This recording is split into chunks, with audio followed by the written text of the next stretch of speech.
Bienvenidos mis queridos muchachos a un nuevo programa acá en tu canal favorito de tecnología 4K, televisores UHD, consolas de última generación. Bienvenidos muchachos a Machina. Hoy día ni siquiera voy a decir 4K, voy a decir a Machina. La verdad que hoy día estamos en Zona Gamer y tenía pensado hacer un video con la historia de Atari, qué sé yo. La verdad que Atari y videos así está lleno en internet. Y para mí Atari fue más que una consola, fue algo muy especial, sobre todo por el momento que vivíamos en mi familia, el momento en que yo la jugué, el momento país que vivíamos también. Así que dije, ¿por qué no me tomo la licencia, no tomo esta ventana? Yo no soy IGN, no soy GameSpot, no soy un sitio de videojuegos oficial donde tenga que mantener una línea editorial y sencillamente escribir un frío análisis de la consola. Sino que puedo darme ciertas licencias, puedo de repente hacer algo distinto, y el día de hoy lo vamos a hacer. Más que contarte de la Atari misma, voy a aprovechar quizás de dejar este video para cuando esté viejo, si es que no me acuerdo. Pero voy a contarte un poquito de mí. Voy a... no sé qué resulte, te advierto al tiro. Pero tomando como columna vertebral la Atari 2600 o dejándola como quizás testigo tácito de mi historia, te voy a contar un poquito de mi infancia, la importancia que tuvo para mí Atari y en el fondo cómo Atari me marcó mi historia. Quizás esto pueda ser el primer capítulo de una saga que se llama Mi historia en videojuegos. Juguemos con eso. Me interesa mucho leer sus comentarios. En este capítulo voy a leer absolutamente todos los comentarios de YouTube y todo, porque quiero ver qué resulta esto. Es la primera vez que en el canal voy a tomar esto a modo absolutamente personal, y más allá de estar analizando fríamente técnicamente una plataforma o un televisor o algo, voy a tomarlo casi como ventana para mirar hacia atrás y hacer una suerte de retrospectiva a mi infancia. Pero siempre de la mano de la consola, o sea, no pretendo aburrir a nadie. Voy a hablar de Atari 2600, vamos a dar algunos datos. Y de fondo vas a ver que yo la encontré hace poco nuevamente, la encontré de suerte, por así decirlo, y estuvimos con mi novia, la instalamos, la limpiamos, etcétera, y compramos incluso algunos juegos que encontré, y me enfrenté nuevamente a Atari, y me trajo una oleada de recuerdos muy, muy potentes. Y es por eso que hago este video, porque de hecho siento que se desbordan, y a veces cuando las emociones se te desbordan mucho, no pasa siempre, y creo que hay que dejar un registro. Y que las emociones se me desborden por una consola es algo muy, muy bizarro, pienso yo, muy extraño. Así que les pido disculpas si hoy día no sueno tan bien como siempre, si hoy día respiro más fuerte, si hoy día trago saliva que a muchos les molesta. La verdad que yo soy baboso, perdón. Pero este video va muy, muy, no de mi corazón, sino de mi alma. Así que lo que voy a hacer ahora es narrarte el primer capítulo de mi vida en videojuegos, como se me acaba de ocurrir, donde podría nombrar las consolas que a mí me marcaron. No las mejores consolas de Chile, no las mejores consolas de Latinoamérica, no las mejores consolas del mundo, sino las consolas que en mi vida me marcaron por distintas cosas. Yo creo que son 4. No te voy a adelantar todavía el resto por si les gusta este video, y hago una segunda parte el próximo martes. La verdad que, insisto, para análisis de videojuegos duro y todo eso está lleno de canales en internet, pero quizás esta mirada personal donde analicemos una consola, pero no solamente desde el punto de vista técnico, sino desde el punto de vista sociocultural de repente que influyó en tu vida, me parece interesante. Así que bienvenidos a esta vida en videojuegos y retrospectiva Atari 2600. Y te voy a contar un poquito de mi historia. Lo primero, Atari 2600 es una consola que fue ideada por Nolan Bushnell y Ted Dabney allá por el año 1972 habrá sido, y la verdad que partió con Pong, juegos en blanco y negro, etc. La que voy a hablar hoy día, que es la Atari 2600, que es como la más recordada y más popular, sale en 1977. Los hogares se ven súper revolucionados por esta consola a color. De hecho, la consola tiene un switch para blanco y negro para los hogares que todavía no tenían en blanco y negro. En Chile muchísimos hogares no tenían todavía blanco y negro, perdón, no tenían todavía color. Y la consola, hasta su último año de producción en 1992, logró vender 30 millones de unidades. Fue una consola en retrospectiva que a muchos gamers de mi edad más o menos, que ya están por la cuarentena, la recuerdan como su retro gamer. Para mí, cuando yo recuerdo de niño estar jugando escondido, todos esos recuerdos los tengo con Atari. Entonces vamos a retroceder un poquito en el tiempo y vamos a poner play entonces a este video que quizás te convenga que te lo saltes. Si no te interesa nada de Machina, sáltatelo, no hay ningún problema. Mañana vamos a estar con análisis duro nuevamente. Me estoy permitiendo esta licencia quizás para los que quieran compartir un poquito historia. Si quieres en comentarios dejarme tu historia ligada a Atari, sería maravilloso.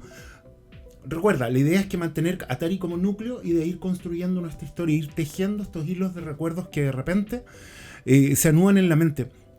Y conviene experimentar algún método, algún medio para externalizarlo y poder desenredarlos un poco. En mi caso, estoy tomando este canal, estoy tomando este video para hacerlo. La verdad que fue como un genkidama de recuerdos que me llegó y fueron muy potentes. Sobre todo porque vivo una realidad tan distinta el día de hoy. Bueno, yo nací allá por el año 1975 en Santiago de Chile, en un país que estaba súper dividido, en un país que estaba muy golpeado. Había pasado por unos años muy politizados y muy militarizados. Estaba en pleno gobierno militar, estaba full. Había habido golpe de Estado del año 73. Augusto Pinochet llevaba 2 años siendo el presidente, para la mitad del país presidente, para otra la mitad un dictador. Era una época donde el chileno odiaba mucho al chileno, había mucho rencor. Y lo que se veía era bastante gris. Lo que tú veías para afuera eran mucho militar, mucha policía, mucha gente de repente protestando, por otro lado no. Entonces era un país complicado. Yo por si acaso no voy a politizar esto, no voy a tratar de caer en eso. ¿Por qué? Porque como quizás a lo mejor pertenezco a una muy vieja escuela donde siento que mi contenido yo lo hago para todos, por lo tanto no quiero empezar a hablar de política o religión de alguna forma que pueda dividir la gente que me sigue, siendo que yo encuentro que me debo para todos ustedes de la misma forma, por lo tanto no voy a caer en eso. Lo que voy a hacer sí es una especie de mirada subjetiva desde mi punto de vista como niño, y en este capítulo es muy temprana infancia, así que estoy hablando de lo que es Atari del principio. Bueno, mis papás trabajaban en abarrotes. Para quienes no sepan qué es esto, abarrotes es cuando tú vendes azúcar, aceite y traes todo ese tipo de cosas que son de consumo.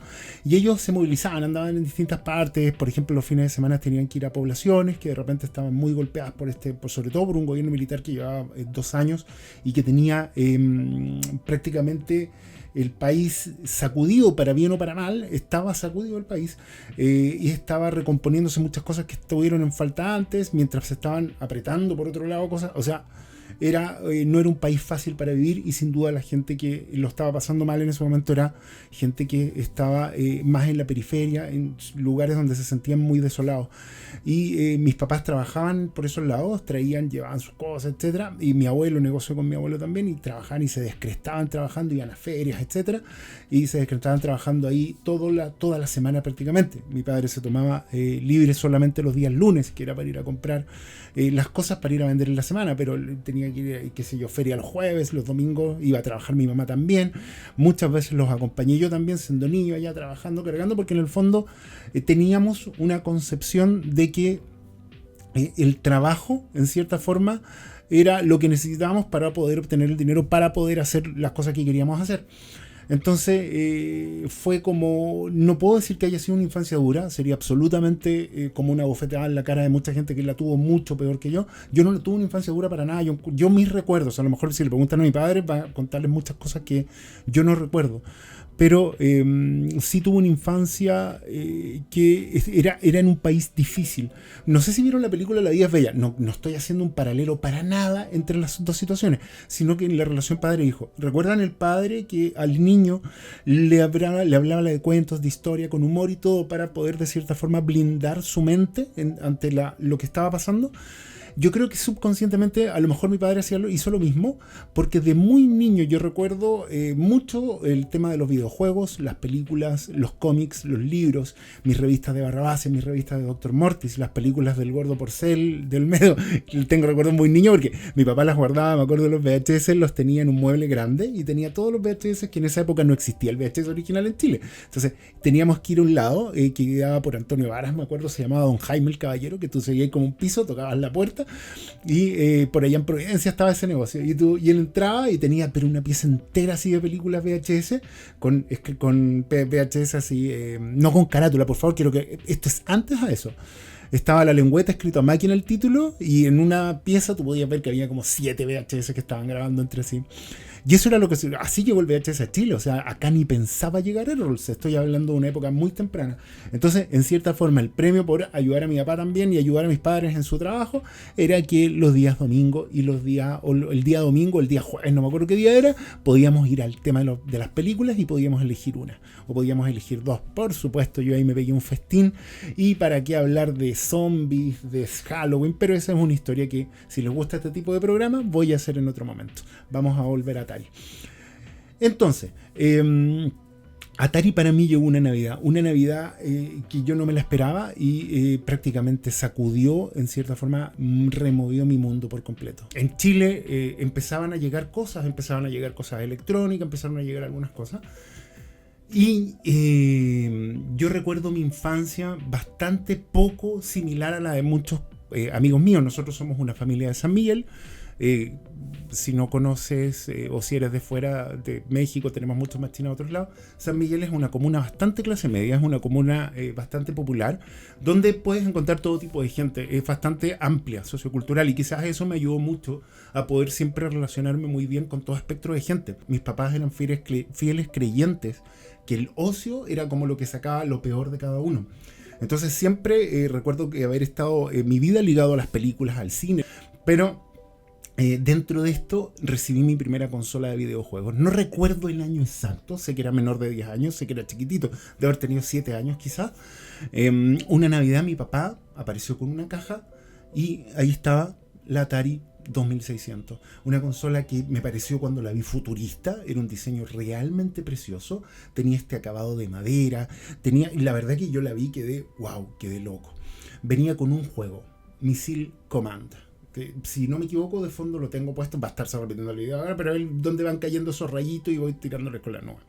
De hecho, pido disculpas por mi gameplay de fondo, porque la verdad que mi machina niño se siente absolutamente avergonzado de lo malo que es machina viejo jugando estos videojuegos tras años de estar mimado con continuos saves y con lo fácil que se han vuelto los videojuegos con los años. Mi machina niño está absolutamente espantado, porque yo el Missile Command jugaba horas sin que me mataran y ahora estoy haciendo el ridículo, pero no importa, la idea es sigamos avanzando con la historia. Y la verdad que yo quedé loco cuando la vi. Recuerdo que con mi padre lo instalamos en una suerte de chimenea que teníamos en una orillita. Teníamos puesto, recuerdo, atrás como un fondo de un paisaje así con pegado en el papel. No sé si se ocupará todavía, pero en vez de papel de mural en un muro completo, era como una especie de póster gigantesco, así que había como un paisaje de una pradera. Quizás en cierta forma era un acercamiento al verde, a la libertad, un montón de cosas, como de poder correr y un montón de cosas que no podíamos nosotros, porque yo estudiaba todos los días, mis papás trabajaban todos los días, se descrestaban. Y la verdad que Chile tampoco era muy bonito de ver en esos años, independiente del lado que seas, porque había mucha gente pasándolo mal, como así también pasó anteriormente. Lamentablemente los años 70 en Chile, en general, no fueron una época donde todo el mundo estuvo contento, todo el mundo estuvo bien. De un lado u otro lo pasaron muy mal. Entonces uno no veía, yo salí, veía todo gris, veía mucha presencia policial, veía muchas cosas así.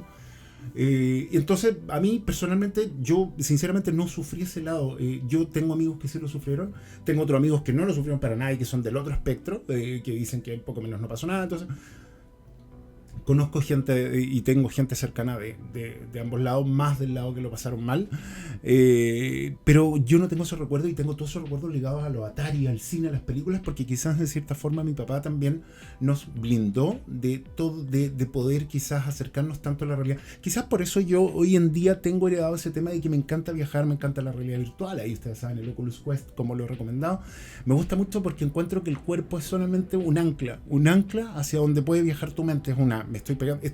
Les aviso, este video va a ser largo, me estoy pegando como un desahogo, que lo sentí necesario, y creo que cada uno, para lo que es bueno, tiene que tratar de hacerlo. Y si yo hago videos de YouTube, me tomé esta licencia. Entonces, voy a volver, perdón que tenga que volver al hilo, pero no estoy con guión. A mí no me gusta trabajar con guión. Considero que considero que la espontaneidad funciona mucho mejor. Yo recuerdo que mi gran refugio fue Atari. Jugamos toda la noche con mi padre. El control lo encontraba un poquito tosco. De hecho, de la nueva, no sé si el control será el original, porque la verdad que lo encuentro más tosco todavía, pero ya me pedí uno para poder compensar eso. Y quedamos locos, yo jugué toda la noche, mi mamá nos tuvo que echar a acostar y yo instalé después la Atari en mi televisor blanco y negro que yo tenía en mi dormitorio y era la locura los fines de semana y cuando tenía tiempo de jugar, o sea, yo no podía jugar de lunes a viernes, sino que solamente los fines de semana y ahí le instalaba y jugaba como loco. De hecho, ¿dónde pillaba los juegos de Atari 2600? La verdad que no tenía dónde diablos, no era una época donde tú podías ir, qué sé yo, a una zona como pasa en Chile hoy en día, que en Providencia, que es una parte de Santiago, hay un montón de tiendas de videojuegos, eso no era así. Mi única opción de juegos nuevos era cuando yo tenía un cumpleaños, un santo, una Navidad, que mi abuela, que mis abuelos vivían en Estación Central, los papás de mi madre, otro barrio muy popular. Mi abuelo de hecho era herrero, se dedicaba a lo que es la parte de los caballos, herrar caballos, todo. Lo encuentro precioso eso.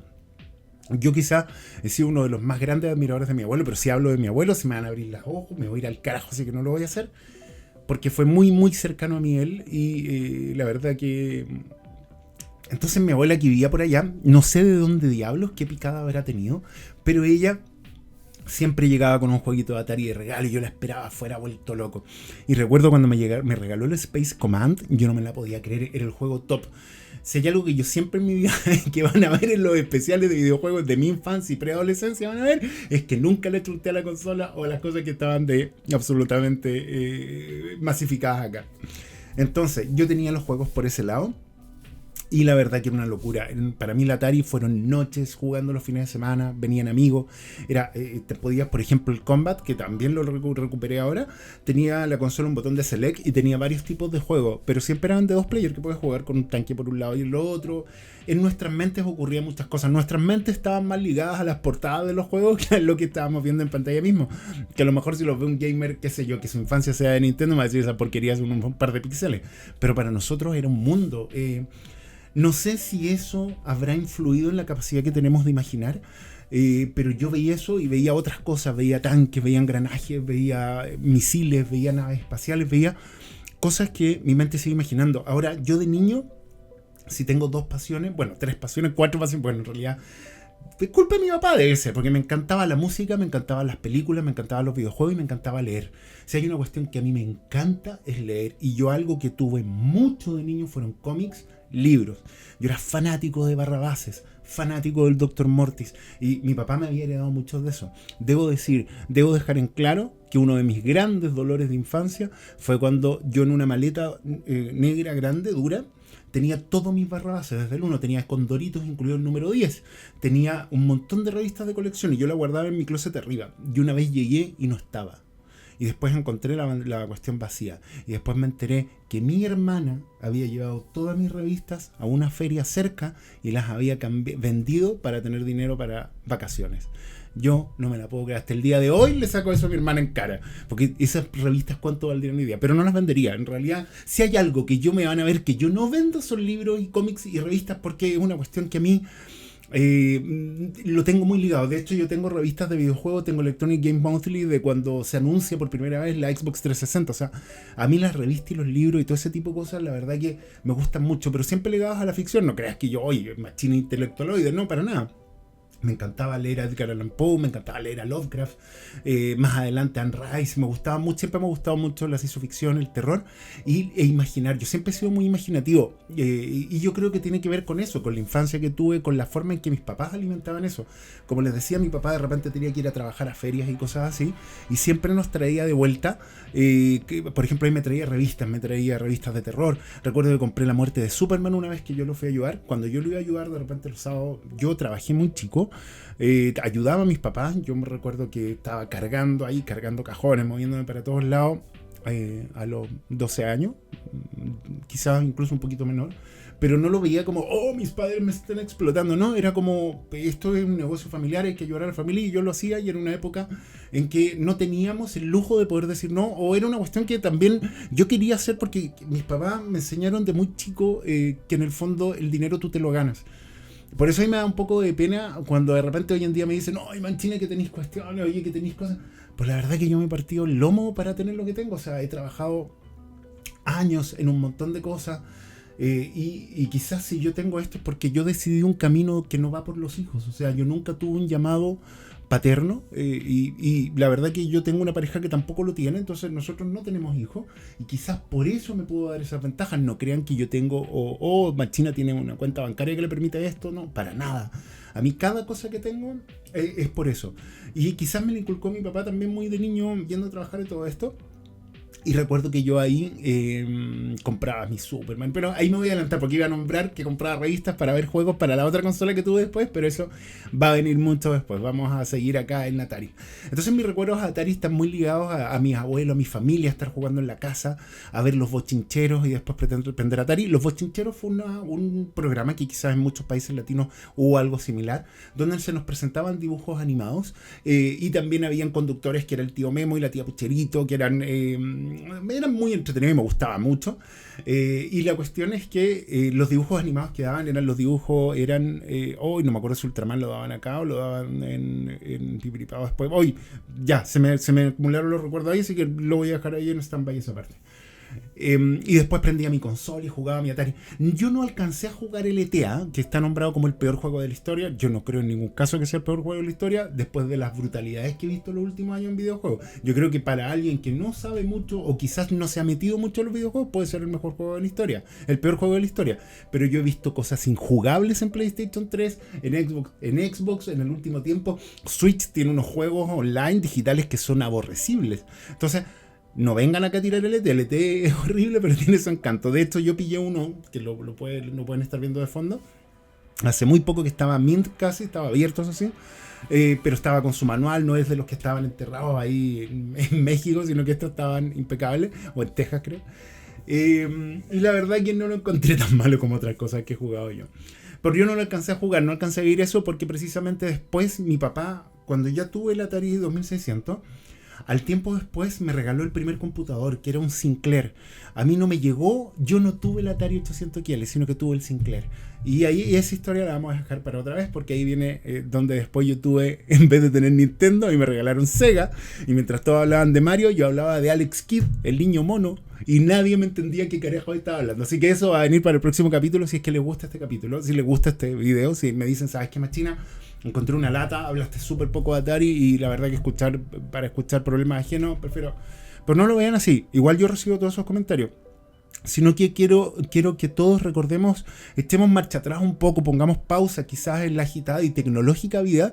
Me parece que con la realidad virtual y todo eso yo he estado en los Zona Gamer apuntando mucho ya a lo que es la tecnología punta, y hoy día quiero que pongamos un stop pare y retrocedamos un poco, viajemos a nuestra infancia, y para los que les corresponda, porque yo entiendo perfectamente que un joven de 25 años hoy día no tiene por qué diablos tener estos recuerdos con Atari, pero quizás de repente tiene anécdotas cuando conoció Atari. Entonces quiero que en comentarios me escriban sus anécdotas, quiero conocerlos a ustedes también, quiero saber, ¿Atari fue importante para sus infancias? ¿Atari no lo fue? Atari es parte de sus vidas. Tienen todavía Atari, la perdieron a lo mejor de mala forma. Yo no recuerdo cómo la perdimos, yo no recuerdo si yo la vendí efectivamente. Estoy poniendo que la vendí porque el recuerdo que yo tengo después del Atari es haber tenido el Sinclair, si no me equivoco, el ZX Spectrum puede haber sido. Ahí ustedes me van corrigiendo, no me he preparado para ese programa porque lo voy a hacer pronto. Pero recuerdo que ahí me dio otro hype y empecé a buscar revistas de computación y estaba la Commodore 64 y para mí era como cuando, porque no tenía el dinero para eso, que era muy costoso, y yo tenía mi Sinclair, que creo que ni siquiera la ZX Spectrum, era la otra. Quienes no saben de qué diablo estoy hablando, Sinclair era como una marca de computación británica muy, muy, muy respetada ya, y que también podías jugar pues jueguitos si conectabas tu casetera o disquetera, y vamos a entrar a eso en otro capítulo. En el próximo capítulo, si es que les gusta, si me dicen en comentarios, ¿sabes qué, Martina? No me gustó este programa, prefiero que volvamos al análisis de juegos solamente. No hay ningún problema, póngame su opinión. Pero Atari quería recordarla con eso, porque quizás no solo vale por los píxeles que están ahí, no solo vale porque fue una consola que vendió millones y marcó una generación, no solo vale porque fue quizás la consola que acercó los videojuegos, los sacó de un salón de arcade y los metió en tu casa, sino que también porque está muy ligada a los recuerdos familiares. Si encuentro yo, si hay una crítica que yo podría hacer hoy en día a las consolas, a la misma realidad virtual, es la forma en que nos han aislado cada vez más de nuestro entorno más cercano. La forma en que de repente hemos dejado de jugar en el sillón con alguien más. la forma en que hoy en día viajamos, salimos de nuestros cuerpos y estamos en mundos virtuales jugando con amigos, Borderlands 3, cosas así, y hemos perdido el contacto de vernos con ese amigo. Yo con mis amigos de juego, yo creo que no los veo hace años, pero hablamos siempre, porque jugamos siempre. Entonces se ha perdido un poquito ese concepto, y yo creo que Atari lo tenía mucho, como lo tuvieron todas las consolas que vinieron después cercanos, por ejemplo Nintendo, Super Nintendo, qué sé yo, la Sega, Alex Kidd, el niño mono, etc. Y la verdad que... ¡Qué rabia me da eso! Me da mucha rabia, lo voy a dejar para el próximo capítulo, pero me da mucha rabia que yo llegaba al colegio y nadie sabía qué diablo yo estaba hablando y me decían el niño mono, por culpa de Alex Kidd. En fin, yo por eso no le tengo cariño a Mario. Si van a ver, yo amo las consolas de Nintendo, las nuevas, las Switch, pero yo no tengo juegos de Mario porque le tengo una bronca a Mario desde esa época. Me daba mucha rabia. Todos hablaban de ese plomero y yo hablaba del niño mono. Y todos se burlaban de mí. Pero eso lo vamos a dejar para el capítulo después. Los quiero mucho, espero que les haya gustado este capítulo. Gracias por permitirme, gracias a los patrones. Gracias a los patrones y a la comunidad, porque gracias a ellos que han apoyado el canal me han permitido dedicarme hoy casi absolutamente al canal y me permiten de repente tener estos arranques como el día de hoy, que habría sido impensado para mí hace un año, cuando creé el canal. Así que les doy muchas gracias, muchachos, muchas gracias a todos los que han creído en mí, que han apoyado el canal en www.patreon.com/martina4k, y no solo a ellos, sino también a todos ustedes que se han suscrito al canal en YouTube, a pesar de que YouTube es tan complicado. Les agradezco mucho su presencia, que estén acá conmigo, y que espero que no se les haya hecho aburrido este capítulo. Gracias también a los seguidores de mi Instagram en @martina4k oficial. Y como digo, este capítulo, estos 25 minutos son el primer paso. Ahora quiero sus historias. Quiero saber cómo vivieron ustedes esta época. Espero no haber tocado sensibilidades o que alguien me diga, Martina, ¿sabes que fuiste súper poco crítico con la realidad sociocultural que estaba viviendo esa época en Chile? El problema es que el Atari, ¿por qué no lo fui tanto? Es porque Atari yo la tuve muy niño. No tuve recuerdos de tener que yo ir a comprar juegos o enfrentarme, yo que de repente una vez fui a comprar juegos y me encontré con una protesta. Eso me pasó con la consola que vamos a hablar la próxima semana. Entonces, por eso no fui tan crítico, porque en esa época estuve blindado. No vi nada. Lo único que vi fueron pixeles, naves espaciales y todo en mi imaginación, mientras tenía píxeles cuadraditos de colores danzando en mis pantallas. Y de hecho en mi pantalla ni siquiera eran en colores, eran en blanco y negro. Pero por eso fui así. No crean que estoy como tratando de tapar ninguna cosa, sino que lo que pasa es que no lo viví, no tengo recuerdos de tener el Atari y estar pensando en eso. Ni siquiera sé si me había dado cuenta de eso. ¿Se fijan? Muchas gracias, que estén muy bien, y mañana nos vemos con un video ya técnico. Ya, chao con este Martina tan personal, y quiero que me cuenten sus historias con Atari. No que me cuenten de la Atari misma, sino ustedes con Atari. ¿Qué recuerdos tienen de ella? ¿Lo pasaron mal? ¿Lo pasaron bien? Los quiero mucho. Un abrazo gigante y muchas gracias por permitirme el día de hoy tomarme esta licencia. Que estén muy bien, nos vemos mañana. Chao, chao.